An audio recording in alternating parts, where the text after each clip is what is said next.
Well, greetings, everybody. It's your friends at Veritin, and it's Thanksgiving week. So wherever you are, we hope you're having a great Thanksgiving. We're continuing a tradition we started a few years ago, which is to have a Thanksgiving episode focused on energy. This is the fourth one. And what we always try to do is we try to highlight that Thanksgiving, it's a great day of thanks and a great day of food and family, but it's also a day that wouldn't be possible without energy. And it wouldn't be possible without people working in energy on Thanksgiving Day.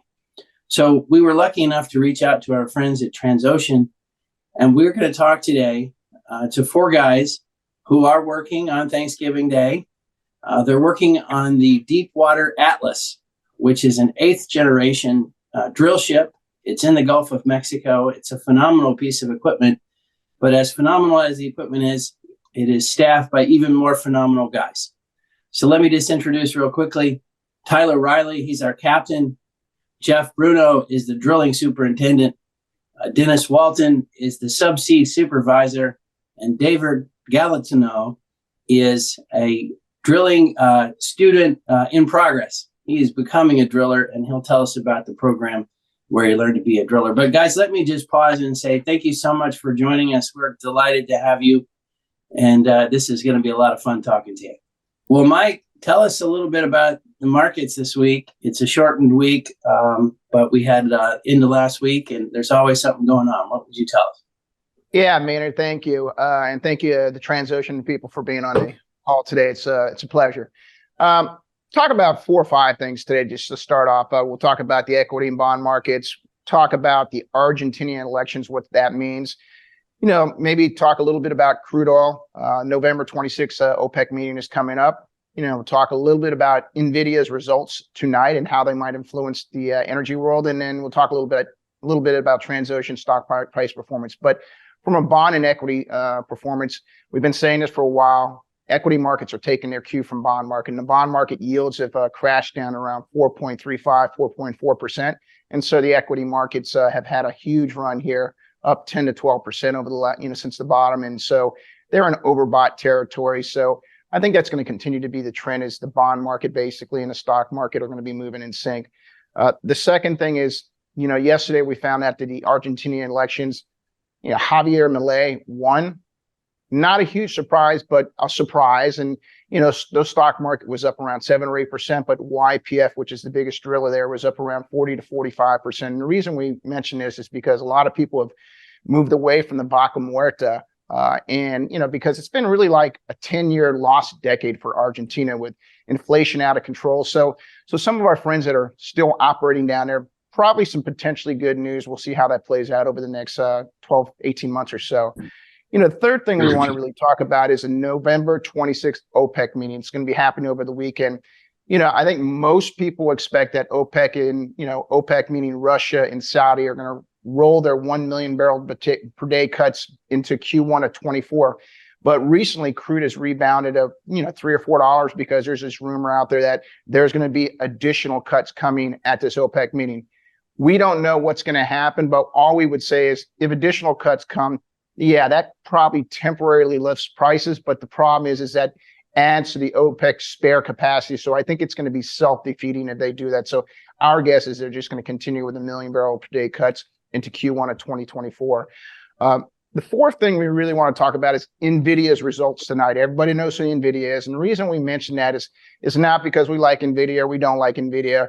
One of the things that we've been talking about over the last couple months is just electricity growth in the U.S. and how electricity growth is going vertical. And I think tonight's NVIDIA results obviously is going to be about AI, how many chips they're selling in that area. And so I think that will give a good look on what electricity growth is going to look like over the next couple of years. And I think it's going to be robust. The last thing we want to really talk about is kind of acknowledge Transocean. It's the stock price this year is up around 40%. It's the best, performing deepwater driller. It's actually one of the best performing oil service stocks this year. If you look at offshore oil service, it's up around 30%. If you look at the deepwater drillers, they're up around 15%. And if you look at pressure pumpers, they're down 25%. And land rig companies are down around 30%. So clearly Transocean is the best performer. The earnings momentum's behind them. they're getting day rate increases, and they're seeing activity. And so that's what oil services love. They love seeing earnings momentum. They love seeing earnings going up to the right. And so with that, we'll go ahead and turn it back to you, Maynard. Well, thank you, Mike. And guys, we just we were sitting around thinking what are really cool, difficult, hardworking jobs that we could highlight. The fact that Transocean has also had a good year in the stock market, I guess that just makes for a better Thanksgiving. Tyler, maybe I could ask you, you're the captain, sir. Maybe just orient us to the ship and maybe orient us to the crew. We want to get to know everybody. But as I mentioned, you guys are going to be working on Thanksgiving Day. And so maybe I'll just start by saying thank you. We all appreciate you out here. And let me turn it over to you and have you talk a little bit about the team. Okay. First of all, thanks for having us. Really great to be here. Introducing the team, myself, Tyler Riley, is the captain OIM. We have Jeffrey Bruno as our drilling superintendent. And Jeff, you said we can call you Bruno. That's your nickname, right? Yep. Well, that's my last name. So. All right. I like it, Bruno. Thank you. Yeah, Bruno, drilling soup, and Dennis Walton's our senior subsea supervisor. And then we have David Galatino joining. He's our ODP. He's a driller and trainer. There's about 130 other personnel on board right now, all working. So I definitely want to acknowledge them too. They're working in 2 shifts around the clock, so day and night shift. And, we live and eat and stay on board here for 21 to 28 days at a time, and then go back home to our families for the same amount of time, going back and forth by helicopter every day. So Tyler, the ship, it's an 8th generation drill ship. So this is a very exotic piece of equipment. Maybe just tell us a little bit about the ship. You guys are out in the Gulf of Mexico. You're actually drilling a well as we speak. But tell us a little bit about the ship. So Deepwater Atlas, like you said, is 8th generation. That's the top of the line generation. We were the first one built in the world, and there's only 2 of us in the world. So this is the Ferrari of drilling rigs. And really what 8th generation means is, it has leading class PSI well controlled capabilities with 20,000 PSI, has a 10,000 PSI mud system capability. And then the hook load, total hook load, 3.4 million pounds. You take away the traveling gear, that means we can suspend 3 million pounds downhole from the derrick. So really impressive. Rig was built with top of the line energy efficiencies. The power plant and engines run on fuel additives to reduce consumption. All lighting on board's LED. The exhaust emissions is the Tier 3 NOx category emission standard. So latest and greatest there. And the big thing with our hook load really can save time and money by less trips downhole because we can support that 3 million pounds. It's pretty incredible. Maybe I'll just jump around to the guys a little bit. Let me jump to you, Bruno. You're the drilling superintendent. Talk to us about your job, your crew, your team, what you're going to be doing work-wise on Thanksgiving Day. Okay. Like you said, I am the drilling superintendent, and there's 4 drill crews. And Tyler mentioned, we have 2 shifts, so they work, some 12-hour towers. Got a day and a night crew. And basically, I just handle all the drilling operations with the customer, make sure that the needs of the customer are met, and just make sure that we follow all the procedures, policies, and the well plan for the customer, and aligned with Transocean's same policies and stuff. And if there's any problem, work real close with the maintenance department to make sure the equipment stays running, and also work with subsea stuff when we have to do BOP work or functions on the BOP. So Bruno, you're there in some kind of control room. Are you watching a bunch of screens, and then periodically you have to go out and make the rounds? And yes. So I've got the cyber-based screens in the office here, so where I work at, so I can see exactly what's going on the floor. I have a CCTV system so that I can monitor. And then from time to time, do make my rounds outside, and the boys will have problems, so I'll go up on the rig floor, assist them, and give them guidance with those problems if need be. And yeah, so like you said, in the background, you can see I pretty much do everything but sit in the chair that the drillers and the assistant drillers do. So you mentioned the rig floor. So for those people watching at home who have a rough understanding, so that's literally there's a bit of a derrick and there's a string of drill pipe coming down. There's the guys grabbing it. Like, tell us the physical, what's going on out there. So, so yes, we do have a top drive system. We have a racker system. We have an iron roughneck. Everything's pretty much automated. We have strict adherence to the red zone. So when any traveling equipment's moving, we really don't allow people in that area. That's for their safety. So, everything's pretty much automated. The racker grabs the pipe out of the derrick, hands it off to the top drive. Iron roughneck spins in the thread. They pick up out of the slips, slack off about 135 feet, and then grab the next stand and continue on down to the depth of whatever we have going on in the well at that time. So the guys that are up there while that's happening, what are they doing? What are the people doing on deck? So on the rig floor, the floor hands operate the iron roughneck. They put pipe lubrication on the threads for the drill pipe. They watch stuff for the driller that he can't see in his camera system. And then so we have a group of roustabouts with the crane crew that actually feed the rig floor with any additional equipment that's not already on the rig floor or in the derrick that's needed for the rig floor operation. So it's kind of like, forgive the analogy, it's kind of like an automated assembly line, and the guys are feeding in the additional pipe and making sure everything is there for the assembly line to keep going. Is that a fair way to think about it? Yeah, that's absolutely 100% accurate there. So when we handle BHA, there is some hands-on stuff. You have manual slips you have to set and stuff. There's lift subs you have to take in and out. All that's done with hydraulic winches. But that's pretty much the only time that the guys are allowed to be around the rotary is when we're handling BHA. You told me when I first met you, tell us how deep a water you guys are in again right now. So the water depth's about 5,800 feet. So BOP is all the way down to the seabed, about 13 feet above that. So yeah, we're in pretty deep water, and then the DPOs keep the ship on location over well center. And Tyler, does the boat rock around in 5,000 feet of water? Can you guys get any sleep, or how hard is it to eat turkey while the boat's moving around? I tell you what, this ship is a tank, latest and greatest. It's really stable. It's a big animal, 817 foot long, 140 foot wide. So really big piece of iron in the water. It's pretty steady, right? And kind of our job, or the navigator and DPO's job, is to keep the pointy end into the environment. So you're not taking the waves sideways or athwart ship on the rig, right? And she's more stable if you're directed into the wind and things like that. It's fairly comfortable. Maybe a slow rock to sleep from time to time.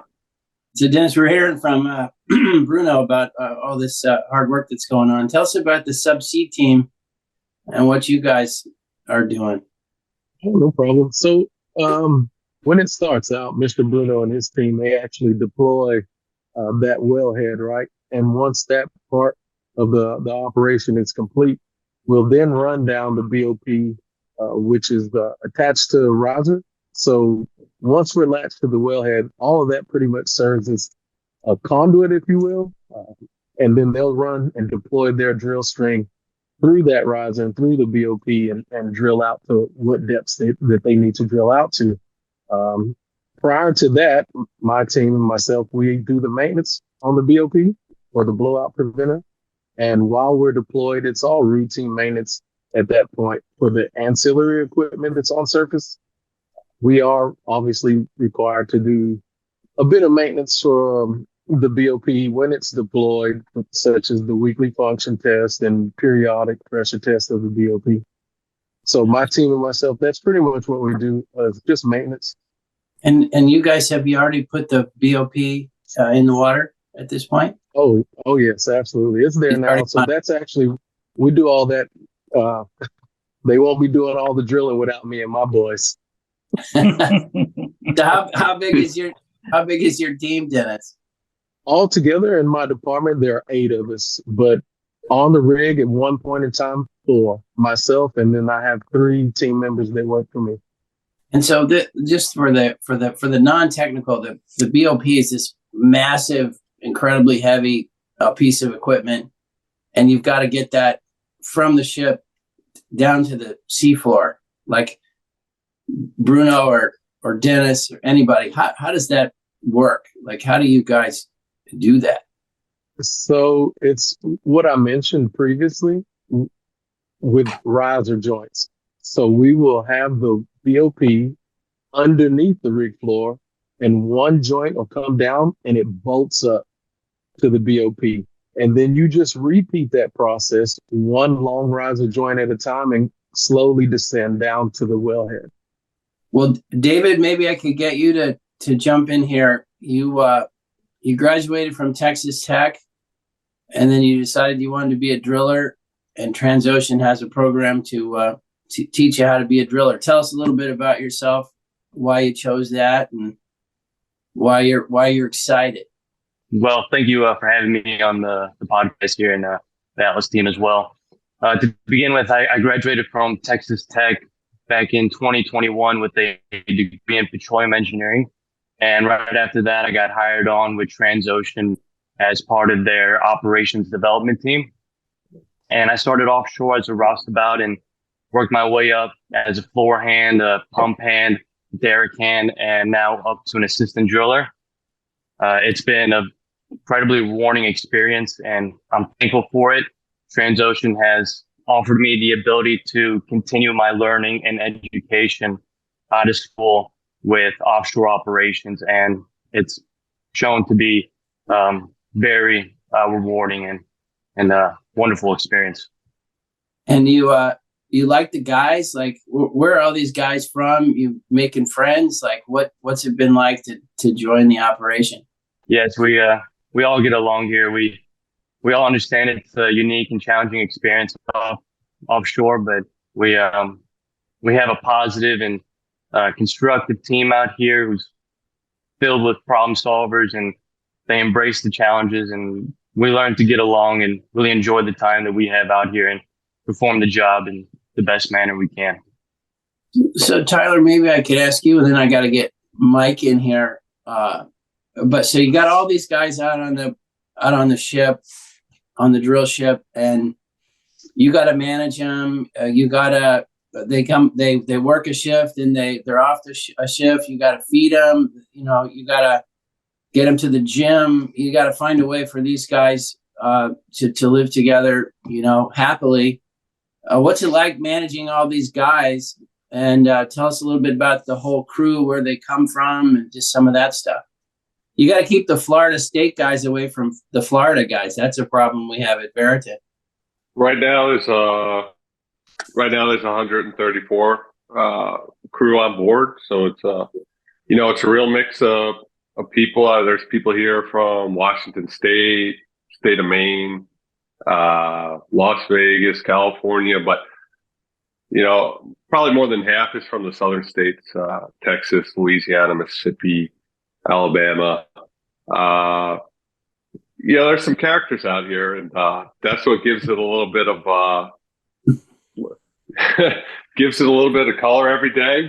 I think it's a really tight group. I joined the rig in March of 2021 when I was still being built, and a lot of us joined at that same time. So there's a huge amount of pride on board, being involved with it from the beginning. And the people that came later, you kind of showed them that, and it's contagious, So, it's a good group of guys. We argue over football just like any family would, and enjoy our meals together. So yeah, I'm really proud of the team and proud to be part of it.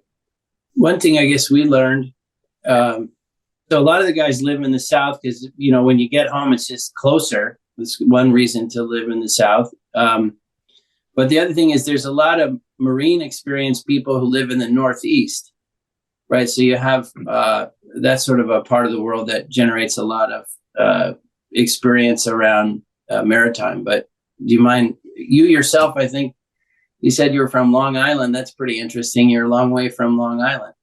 Yeah, I grew up in Long Island, New York. For myself, when it was time to go to college, I went to New York Maritime College. So maritime school, you learn how to be a deck officer, engineering officer on a ship, and took it from there. I worked on deep sea container vessels, general cargo vessels for a number of years, and then kind of moved over to the oil field and been doing this for over 10 years now. But yeah, your mates, DPOs, engineers, they're kind of spread out more, from the Northeast or California and places like that. Tyler, maybe this is a question for you, but obviously said, this is 8th generation, ship. There's only 2 in the world. Maybe talk about sort of how you get the crew on there. Is it a seniority issue? Or are you involved in some of the picking of those individuals? Is it coming down from corporate? Just how does that work? Do all the senior people go on the most advanced ships, or is it something different? Yeah, you need a mix, right? You can't take the whole company's senior level or senior most people, and then you lose them throughout the fleet. It's a big company, right? So you have to have a mix of experience, but also attitude, right? And who's going to work well together, right? So the building of the ship, when many of us joined, is kind of a different experience. So you need some really good technical ability and also maturity to be in that situation and start to take ownership of the ship. So yeah, mixed group there, and very well balanced, well-rounded group. You have to be flexible during the building of a ship, working unique hours and dealing with a lot of different kind of stakeholders in the project, and also people from different places around the world. So it's a special kind of person that does that. And then as you move on and you fully crew up the ship, again, people are picked, and you kind of want to even things out based on experience and attitude and aptitude. So David, you must be a bit of a rising star to get this appointment on the Atlas. Well, it's all a humbling experience, and I'm thankful to be here and part of the team. It's been wonderful, and there's always a learning opportunity each day. So Bruno, you've been doing this for a while. How many Thanksgivings have you spent in the water? I've been offshore for 24 years, and I've spent probably 17 offshore. So wow. It's something that's a little difficult to get used to at first, but basically what you do is when you get home, you'll have your own Thanksgiving stuff when you get home, with your family. So they actually get 2 Thanksgivings, and then I get 2, one on the rig and then one at home. So. Well, tell us about Thanksgiving with your team on the rig. I mean, I think Captain Riley's got the menu. He's going to tell us a little bit about it. But what do you do during the day? I mean, you got to work, but tell us what you'll be doing on Thanksgiving. Yeah, so it'll be like any other day, like you said.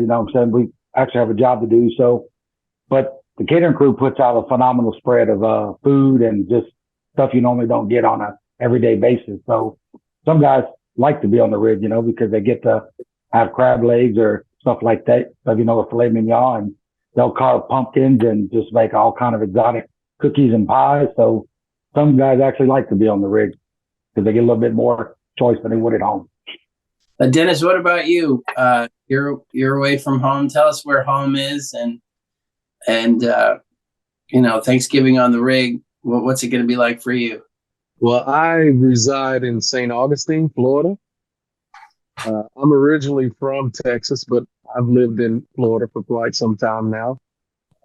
As far as Thanksgiving on the rig, it is absolutely a blast. It is absolutely a blast. They put on a phenomenal spread.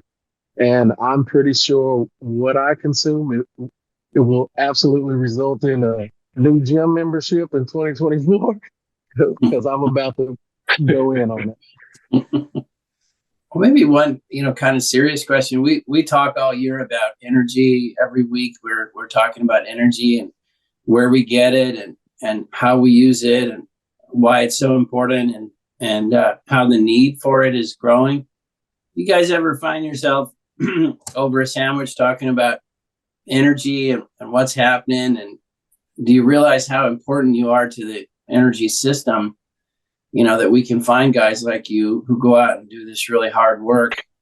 I guess it's a long way of saying, I hope all of you feel a sense of pride in what you're doing and how important it is to the world. That's probably a difficult conversation over a sandwich, but does that kind of stuff ever come up? Yeah, I mean, it actually comes up stuff when we're down inside the galley eating. It's like, for us, it's just everyday thing for us, so it's like what makes the world go round, right? So we have our views and, other people have their views, but, it's just a job that we chose to do. This is a career path. So, somebody has to do it. So just happened to be us. Dennis, it looked like you were going to say something. Just to reiterate what Mr. Bruno said, I feel like we are essential to society. We absolutely make a huge contribution to how the world functions day in and day out. There's absolutely no way around that. Well, Captain Riley, I meant to mention it, but a lot of the guys you mentioned, they're from all over the country. But you've got a lot of veterans. There's a diverse group. Maybe you've got some women on the ship. Like, just tell us a little bit more about the crew, because it's a really interesting group of people. Yeah. Like you said, there's about half dozen females on board. We do have several veterans. I know Transocean and all of us are very proud to hire veterans that are interested in this career path. People from all around the U.S. And one of the cool parts of my job is engaging with the crew every day and kind of hearing their story. And everybody's got a different one.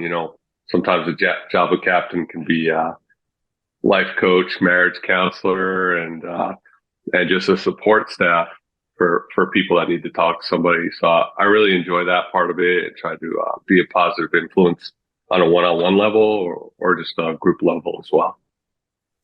This is not a negative point at all, but you guys have seen really good times and really, really bad times. And now it's really good time for the deep, offshore rig business. I mean, maybe kind of take us through how the crew is feeling now. What's the attitude now? And maybe how that's going into just hiring and stuff of that nature. It just seems like the sky's the limit right now for Transocean and the rest of the deepwater industry. Maybe talk about that. No, I think it's an exciting time to be in the drilling industry. We kicked this off mentioning it's the first 8th generation drill ship in the world. So I think that's allowing us to tap into untapped oil reserves. It's the frontier of drilling, right? So we're working on that vessel. So on board, I think there's a lot of excitement around that. And you hear about new contracts coming up and better contracts with term at higher day rate. So it's an exciting time to be involved in this industry. You're seeing a lot of new discoveries around the world. So I think that's good. I think it's a positive thing. And sometimes you get stuck in just the day to day and you're just doing your job. But when you take a step back, then you kind of realize things. Maybe this is an off-the-wall question, but I hear that you guys are able to basically fish off the boat and you guys are catching yellowfin. I mean, is that true? And what's for dinner tonight? 100% true. Turkey. So they do catch a lot of fish out here, and that all goes with the tide stuff, and the loop currents, but the last month or so, they've been getting some really big tunas, 110-pound tunas. So Bruno, how do you do that? You just hang a fishing pole off the side and like, how far is it down to the water? And then you got to pull in a 100-pound tuna. Like, this sounds pretty crazy. So, it is a little crazy. I wouldn't say that you hang your pole over the side. You actually get like this popping bait and you throw it out as far as you can. And then, so, you retrieve it and you pop it. And then when you get one on, it's about a 30-40 minute fight, right? So you're pretty wore out. So, he's trying to get away and you're trying to get him in the boat. Then you get him up to the side of the rig. It's probably about 20, 30 feet and actually have a gaff. Lower that gaff down, hook them up over the handrail. And can you take it to the kitchen and they'll clean it for you? Or what do you do once you catch the darn thing? So we actually clean the fish and down inside the bosun storage we have so we got like a freezer still packed, so we actually seal it there and we stick it in a freezer and then the guys can take it home with them. So David, maybe to follow up on Mike's question, one of the things that comes up a lot is young people going into energy, young people going into traditional energy. You obviously chose petroleum engineering, I think, and then you came to be a driller. What would you tell us about young people today choosing energy as a profession? What your buddies, like the 22 and 3 and 4-year-olds in the world, what would you tell us about that interesting group of people? I would tell them that offshore oil and gas is continuously evolving, and this is the industry you want to be part of. We've seen growth, especially in offshore over the past few years, and it's continuing to jump. So opportunity will be there. Oil and gas is the leading energy provider in the world, and being part of the 8th generation, latest and greatest drill ship brings forth even more opportunities. So anybody who's interested in it, I always advise them to pursue this career. And if you're really, really interested, look into petroleum engineering, and that'll help you advance your career in oil and gas as well. So Dennis, one thing I know, the Atlas and its sister ship, they're really designed to operate in Deepwater, Gulf of Mexico. And that's where they'll stay. But you could get assigned to other jobs on other ships or rigs around the world. Is there a place you haven't been yet, or a place you'd like to go? What's on your bucket list for some adventure? I haven't had the chance to go over to, let's say, maybe Malaysia or so. But here in the Gulf of Mexico, if I was to say regionally close, because I do care about the flight home, I really do. I'm a bit, past the time where I enjoy long flights. So I would say put me a bit closer, maybe down in South America, and that will be spot on for Dennis. That's so great.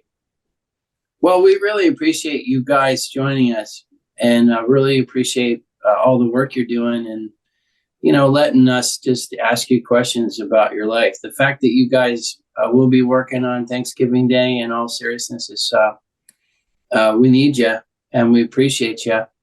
But we do have to ask, Tyler, we know you've got the menu from the chef. Just tell us as we wrap up, what is on the menu? I heard crab legs mentioned. That sounds pretty good. True story about the crab legs. We got typical turkey, but also have beef tenderloin that'll be bacon wrapped.